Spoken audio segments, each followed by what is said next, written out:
Dome Sports Talk worldwide with some news from the world of boxing. So you know what time it is. You ain't in a rush to get concussed. Now, actually, in a normal sport, this would be good news.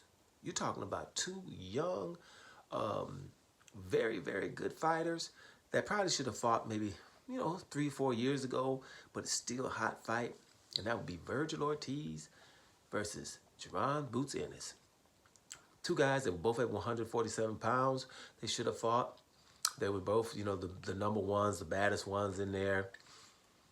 And, when you're offered a fight, one of the ones didn't want to fight the other. And then Vergil Ortiz was also the mandatory for Terrence Crawford.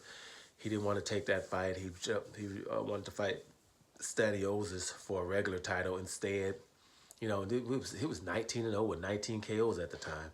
So we can't really get these guys in the ring, so good fights.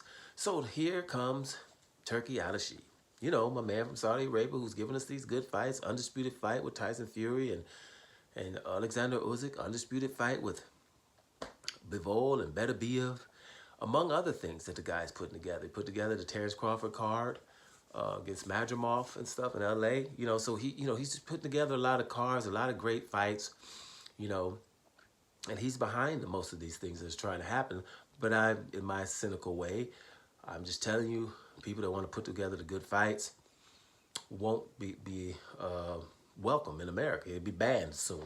And he's working hard on being banned in the USA for offering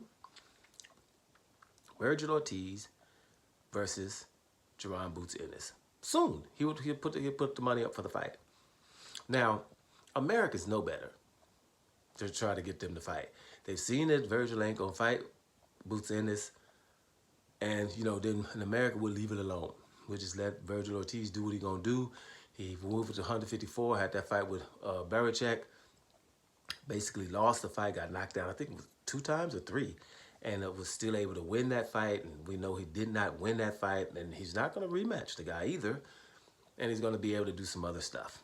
And that's kind of normal. And then America understands, well, you don't offer that fight. You don't offer him Boots Ennis. He don't want to fight Boots Ennis, so you don't offer that. See, and Turki Alalshikh is in the business of, okay, I'm going to offer these fights. I'm going to put the money up for these fights. And then everybody's just out there who doesn't want to fight. That's why, boom, Canelo, you could fight Benavidez, which you should be. Here's the money to do so. Oh, he doesn't want to fight him. But then he wants to fight Berlanga on the Mexican holiday. And I'm supposed to not promote some other thing on the same night because of Canelo and Berlanga. And he just said, no, I'm going to do a UFC thing then.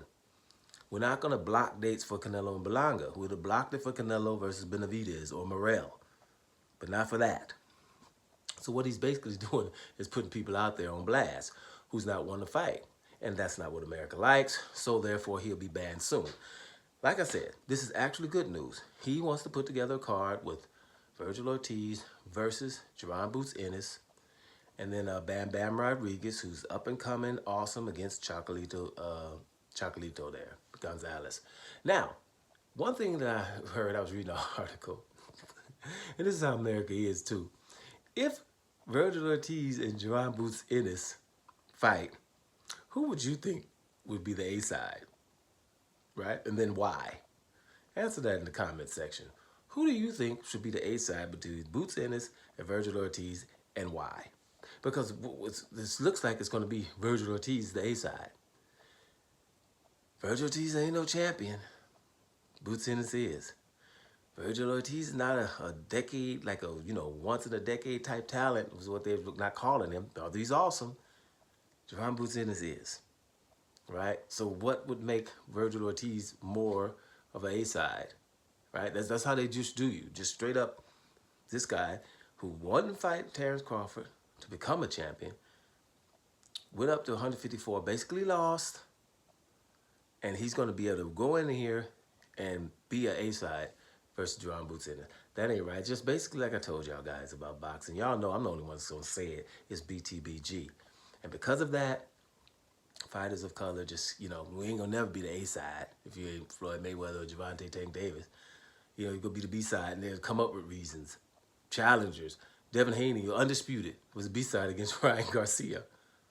It's a dude who didn't want to fight him when he was his mandatory. Right? He's the youngest undisputed fighter ever. It was a B-side because of a dude who's popular. Because basically in boxing, brothers ain't popular. Let's get it right. Because they're coming to see you lose. So BTBG. So that's another thing. I hate to be it, but here's the problem.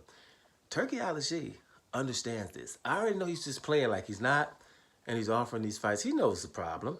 Somebody told him, well, you know, we don't really say, Vergil Ortiz should fight Boots Innis. We don't really say, Canelo has to fight somebody hard. We don't do that around here. Be careful what you're saying, You're on American soil. The Americans don't go for black guys. You can't run around calling Terrence Crawford a legend. What's wrong with you? And he understands that, and he's just irking people because it's not right. And that seems to be what he's standing for. So let's just, see how long it's going to take Turki Alalshikh for being banned from the USA. Just for the simple reason of giving us fights that we're supposed to be watching. Doma Sports Talk Worldwide. I hope we get this fight. And I'm up out of here, y'all.